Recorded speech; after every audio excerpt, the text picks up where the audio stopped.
Yoyo coba buat nyalain senternya, tapi nggak nyala-nyala juga. Dan di tengah Yoyo mukul-mukul senternya biar nyala, di situ kaki Yoyo tuh nggak sengaja masuk ke pinggiran lubang makam itu. Untungnya dia tuh nggak jatuh ke dalam makam, yang jatuh tuh cuma senternya doang. Dan pas banget jatuh, senternya tuh nyala nyorot ke arah jenazah itu. Dan karena kesorot senter, jadinya Yoyo tuh bisa ngeliat jelas apa yang ada di bawah situ. Katanya itu tuh beneran jenazah, tapi kain kafannya tuh udah dicopot paksa gitu. Jadi ya si jasad ini tuh telanjang bulat aja. Udah kotor sama ada cairan merah kayak darah gitu di beberapa sisi badannya. Dan kenapa bisa ada darah? Karena ternyata ada beberapa bagian badan yang udah kepotong aja. Kayak beberapa jari tangan, kedua telapak kaki jenazah ini tuh udah kayak dipotong-potong gitu Moibi. Dan yang bikin kaget, muka jenazahnya nih mirip Rizal, cowok yang nemenin Yoyo di malam pertama itu. Anjir.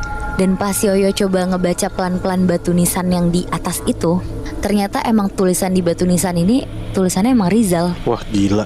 Detik itu juga dia gak balik lagi ke arah makam kakeknya. Dia lebih milih buat lari cabut dari area pemakaman. Dan katanya pas sesekali dia ngeliat ke arah belakang, dari makam barusan ini tuh pelan-pelan kayak ada yang berdiri, kelihatan setengah kepalanya kayak lagi ngintip si Yoyo lagi pergi gitu.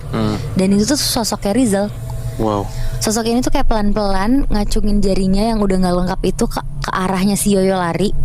Terus tiba-tiba dari setiap makam tuh keluar sosok-sosok lainnya yang persis sama orang yang dikira Yoyo penjaga makam itu.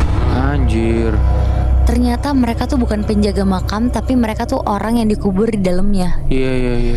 Dan syukurnya walaupun dia kerasa capek dan takut banget, tapi Yoyo akhirnya bisa pulang dengan selamat. Di detik itu juga dia tuh nyerah, gak mau lagi buat ngejagain makam kakeknya.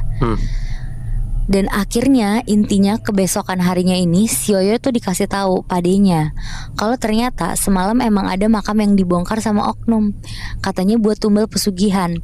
Dan makam itu tuh ya beneran makamnya si Rizal Moibi, yang kebetulan meninggal di malam Selasa Kliwon juga. Makam Rizal nih jadi target sasaran oknum karena emang gak ada yang ngejaga.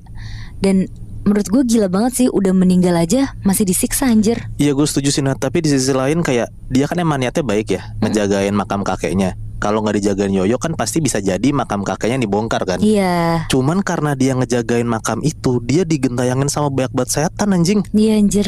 Yang bikin penasaran dari awal tuh, gue pernah dikasih tahu sebenarnya alasan kenapa orang-orang yang ngelakuin pesugihan itu pakai tumbal orang yang meninggal atau jasad di Selasa Kliwon. Oke. Nah tapi alasannya gue nggak tahu kenapa. Lo tahu nggak kira-kira apa?